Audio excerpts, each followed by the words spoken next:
guys, we're going to do some more character work today.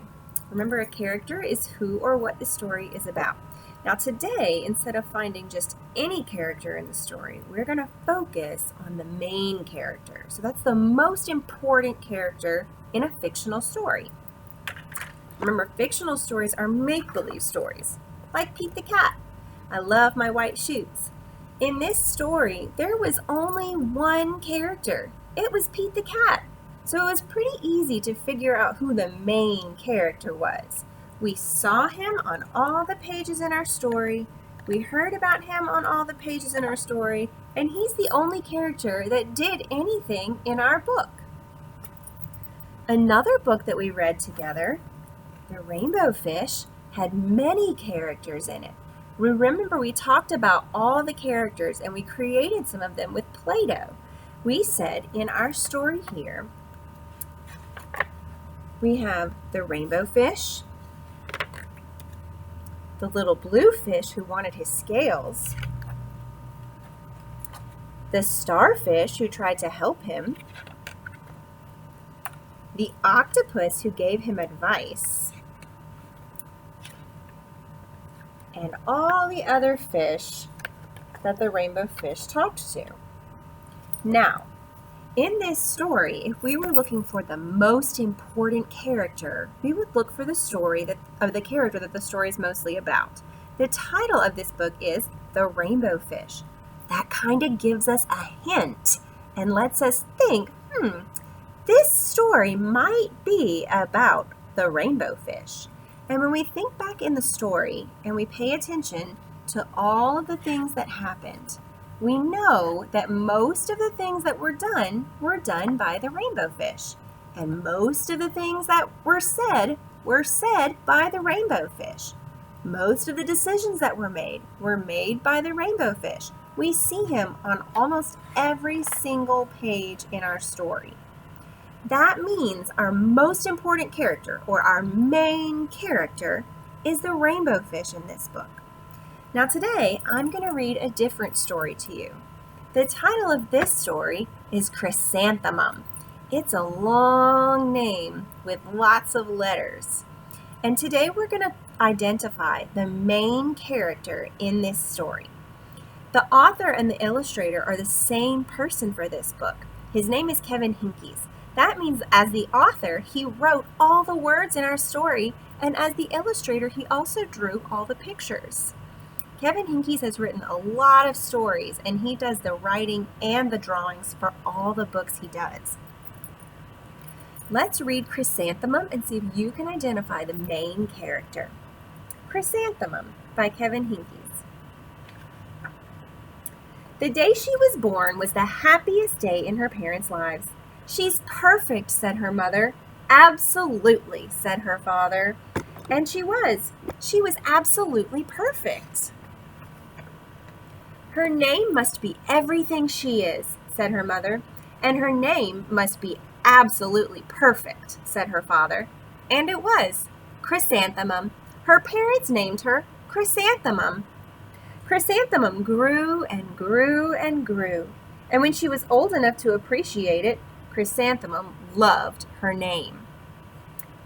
A chrysanthemum is a flower like this one that we see on the cover, just so you know. She's named after a flower. She loved the way it sounded when her mother woke her up. She loved the way it sounded when her father called her for dinner, and she loved the way it sounded when she whispered it to herself in the bathroom mirror. Chrysanthemum, chrysanthemum, chrysanthemum. Chrysanthemum loved the way her name looked when it was written on an envelope with ink.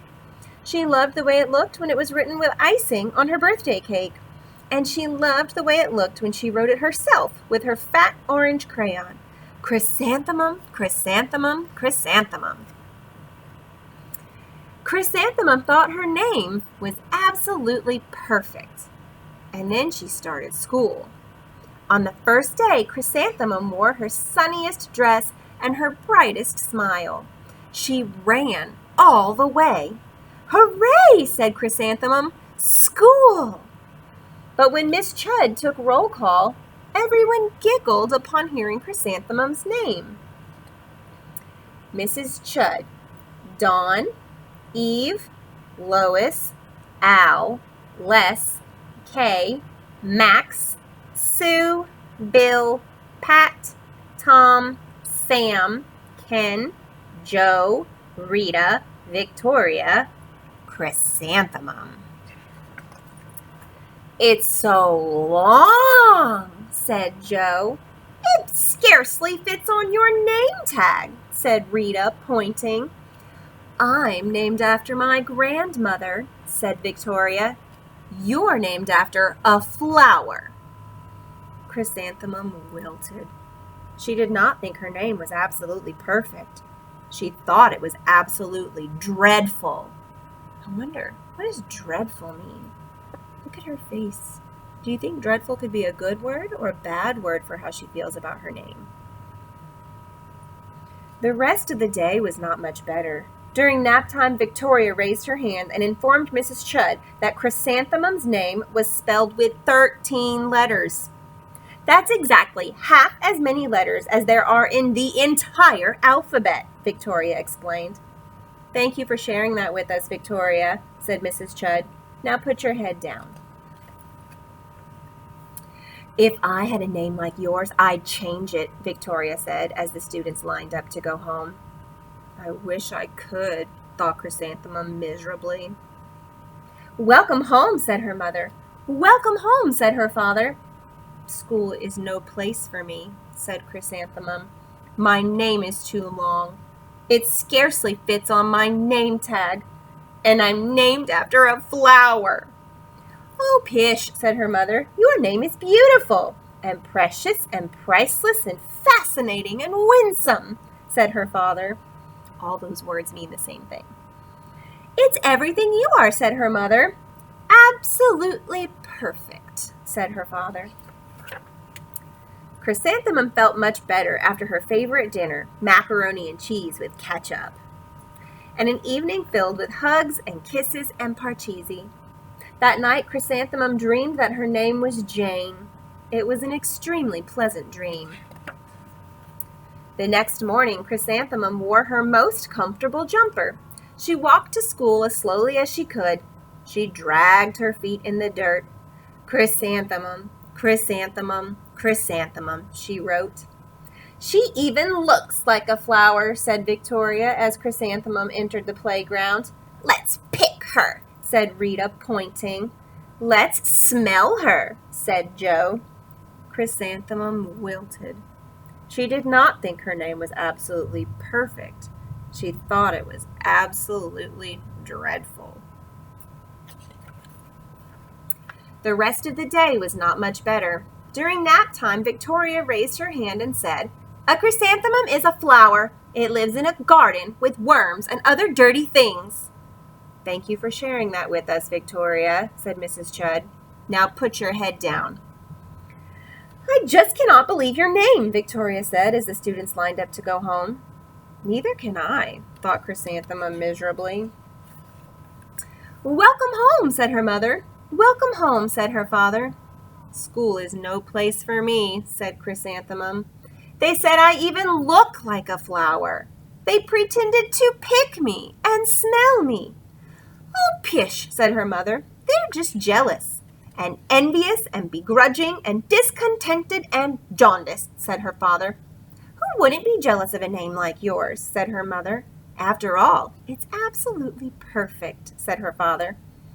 Chrysanthemum felt a little better after her favorite dessert, chocolate cake with buttercream frosting, and another evening filled with hugs and kisses and parcheesi. That night, Chrysanthemum dreamed that she really was a chrysanthemum. She sprouted leaves and petals. Victoria picked her and plucked the leaves and petals one by one until there was nothing left but a scrawny stem. It was the worst nightmare of Chrysanthemum's life. Chrysanthemum wore her outfit with 7 pockets the next morning. She loaded the pockets with her most prized possessions and her good luck charms. Chrysanthemum took the longest route to school possible. She stopped and stared at each and every flower. "Chrysanthemum, chrysanthemum, chrysanthemum," the flowers seemed to say. That morning, the students were introduced to Mrs. Twinkle, the music teacher. Her voice was like something out of a dream, as was everything else about her. The students were speechless. They didn't know what to say. They thought Mrs. Twinkle was an indescribable wonder. They went out of their way to make a nice impression. It means they chose to make really good choices in front of her so that she would like them. Mrs. Twinkle led the students in scales. Then she assigned roles for the class musical. Victoria was chosen as the dainty fairy queen.